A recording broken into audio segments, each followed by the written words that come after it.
حضرت یعقوب علیہ السلام اسحاق علیہ السلام کے بیٹے، حضرت ابراہیم علیہ السلام کے پوتے اور حضرت یوسف علیہ السلام کے والد محترم ہیں۔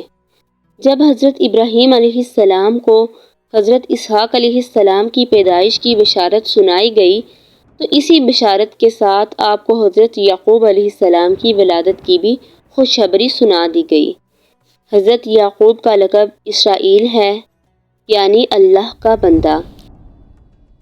روایتوں کے مطابق حضرت یعقوب فدام ارام نامی شہر میں پیدا ہوئے تھے۔ حضرت اسحاق کے ایک بیٹے کا نام اسوا تھا، لیکن حضرت اسحاق اس بات سے واقف تھے کہ اللہ تعالیٰ نے رشد و ہدایت کے سلسلے کے لیے ان کے بیٹے یعقوب کو چن لیا ہے، اس لیے حضرت اسحاق اپنے دیگر بیٹوں کی بنسبت حضرت یعقوب سے زیادہ لگاؤ رکھتے تھے۔ ایک مرتبہ حضرت اسحاق نے اپنے بڑے بیٹے اسوا سے شکار کا گوشت کھانے کا اظہار کیا۔ اسوا والد کی فرمائش پر فوراً شکار کے لیے نکل پڑے، لیکن اسی دوران والدہ نے حضرت یعقوب سے کہا کہ تم اس کے آنے سے پہلے بکری ذبح کر کے والد کو کھانا پیش کر دو اور ان سے دعائیں لے لو۔ حضرت یعقوب نے والدہ کے مشورے پر ایسا ہی کیا، لیکن جب بڑا بھائی گوشت بھون کر والد کی خدمت میں لے کر آیا اور اسے حقیقت کا علم ہوا تو وہ یعقوب علیہ السلام کا دشمن ہو گیا۔ والدہ نے جب یہ دیکھا تو انہوں نے یعقوب علیہ السلام کو فوراً اپنے ماموں کے گھر حران بھیجنے کا فیصلہ کیا۔ یعقوب علیہ السلام کو بھی اپنے بھائی کی ناراضگی کا علم تھا، لہٰذا آپ حران کی جانب روانہ ہو گئے۔ حضرت یعقوب ایک رات اور ایک دن یوں ہی چلتے رہے، پھر رات کی کسی پہر گاؤں کے باہر جنگل کے ایک پتھر کو تکیہ بنا کر سو گئے۔ اسی دوران آپ نے ایک خواب دیکھا کہ آسمان سے زمین تک ایک سیڑھی لگی ہوئی ہے جس سے فرشتے اترتے چڑھتے ہیں۔ اسی دوران اللہ نے حضرت یعقوب علیہ السلام سے مخاطب ہو کر فرمایا، میں تجھے عنقریب برکت دوں گا اور تیری اولاد کو کثیر کر دوں گا، یہ زمین تیرے لیے کر دوں گا اور تیرے بعد تیری اولاد کے لیے بھی۔ جب حضرت یعقوب علیہ السلام بیدار ہوئے تو نہایت ہی خوش تھے۔ آپ نے منت مانی کہ اگر وہ اپنے والدین کی طرف سلامتی سے لوٹ گئے تو اس جگہ جہاں خواب دیکھا تھا اللہ کی عبادت کے لیے ایک گھر بنائیں گے۔ حضرت یعقوب نے اس پتھر پر تیل لگا دیا جس پر سر رکھ کے سوئے تھے تاکہ واپسی پر اس جگہ کی نشاندہی ہو سکے۔ حضرت یعقوب طویل سفر کے بعد حران میں اپنے ماموں کے گھر پہنچ گئے۔ ماموں بانجے کو دیکھ کر بہت خوش ہوئے اور ان کی خوب خاطر تواضع کی۔ آپ کے ماموں کا نام لبان تھا، جن کی جوان دو بیٹیاں تھیں۔ بڑی بیٹی کا نام لیا اور چھوٹی کا نام راحیل تھا۔ یعقوب علیہ السلام نے ماموں سے چھوٹی بیٹی راحیل کا رشتہ مانگا تو ماموں نے اس شرط پر ہاں کر دی کہ وہ 6 سال تک ان کی بکریاں چرائیں گے۔ جب مدت گزر گئی اور شرط پوری ہو گئی تو انہوں نے لوگوں کو جمع کر کے دعوت کی اور شادی کر دی۔ رات کو حضرت یعقوب علیہ السلام پر ظاہر ہوا کہ شادی تو راحیل کی بجائے بڑی بیٹی لیا سے ہوئی ہے۔ حضرت یعقوب نے صبح ماموں سے پوچھا، آپ نے ایسا کیوں کیا؟ میں نے تو راحیل سے نکاح کا پیغام دیا تھا۔ ماموں نے جواب دیا کہ ہمارے ہاں بڑی بیٹی کے ہوتے ہوئے چھوٹی بیٹی سے نکاح نہیں ہو سکتا۔ ہاں، اگر تمہیں چھوٹی بیٹی بھی پسند ہے تو میں اس سے بھی تمہارا نکاح کر دوں گا، مگر تمہیں مزید 7 سال تک بکریاں چرانی پڑیں گی۔ لہٰذا حضرت یعقوب علیہ السلام نے مزید 7 سال تک بکریاں چرائیں، جس کے بعد ان کا نکاح چھوٹی بیٹی سے بھی کر دیا گیا۔ واضح رہے کہ اس وقت 2 بہنوں سے نکاح کرنا ایک ہی وقت میں ایک مرد سے جائز تھا۔ حضرت یعقوب نے 20 سال تک ماموں کے گھر قیام فرمایا۔ پھر انہیں اللہ کی جانب سے واپس کنعان کی زمین پر جانے کا حکم ہوا تو انہوں نے اپنے اہل و عیال کے ساتھ واپس کنعان جانے کی تیاریاں شروع کی۔ بیٹیوں اور ان کی اولادوں کی دوری کے سبب ماموں اداس ہو گئے۔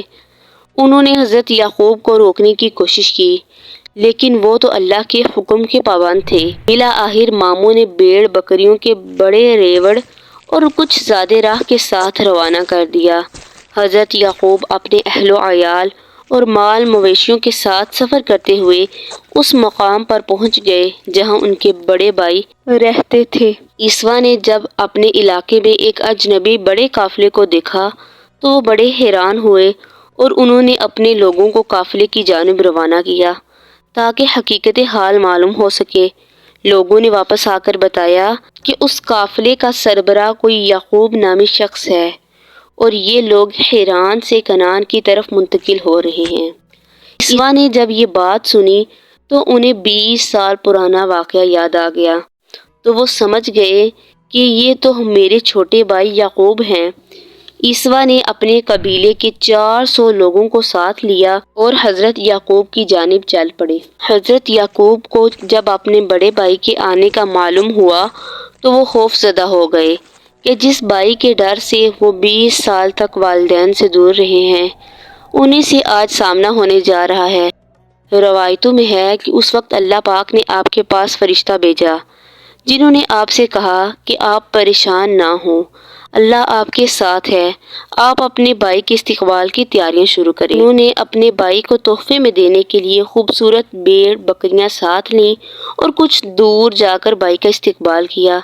20 سال کی جدائی نے عیسیٰ کے دل سے رنجش اور نفرت ختم کر دی۔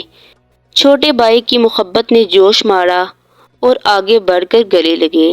دونوں بھائیوں نے ایک دوسرے کو بوسہ دیا اور دیر تک ماضی کی یادوں میں کھوئے رہے۔ حضرت یعقوب علیہ السلام نے کچھ دن بڑے بھائی کی میزبانی میں گزارے، پھر ان سے اجازت چاہی۔ عیسیٰ نے بہت سے تحفے اور تحائف دے کر عزت کے ساتھ روانہ کیا۔ حضرت یعقوب کو اچھی طرح یاد تھا کہ وہ 20 سال پہلے اپنے ماموں کے پاس جا رہے تھے، تو انہوں نے منت مانگی تھی کہ اگر اپنے والدین کے پاس سلامتی کے ساتھ لوٹے تو جس جگہ خواب دیکھا تھا وہاں اللہ کا گھر بنائیں گے تھا۔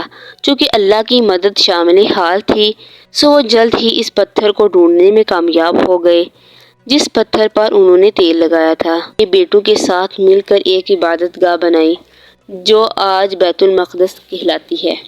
بیت المقدس میں قیام کے دوران یوسف علیہ السلام کی والدہ رحیل کے یہاں دوسرے بیٹے بنیامین کی ولادت ہوئی، لیکن بچے کی ولادت کے دوران وہ انتقال کر گئی۔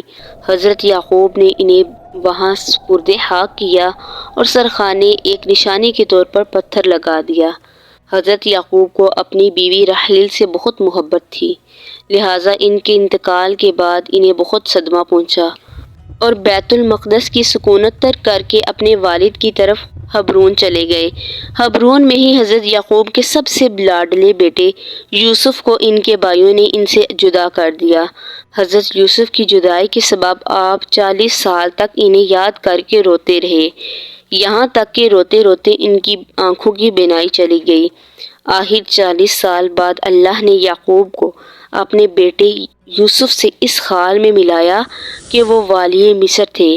حضرت یعقوب اپنے بیٹے حضرت یوسف کے ساتھ 24 سال تک رہے۔ آخر کار حضرت یعقوب کی وفات کا وقت قریب آیا تو آپ نے اپنے بیٹوں کو جمع کیا اور ان سے پوچھا کہ میرے بعد تم کن کی عبادت کرو گے؟ سب نے ایک زبان ہو کر جواب دیا، اے ابا جان، ہم سب اسی رب کی عبادت کریں گے جو آپ کا اور آپ کے آباء و اجداد حضرت اسحاق اور ابراہیم کا معبود ہے، جو واحد حقیقی ہے، ہم اسی کے فرما بردار رہیں گے۔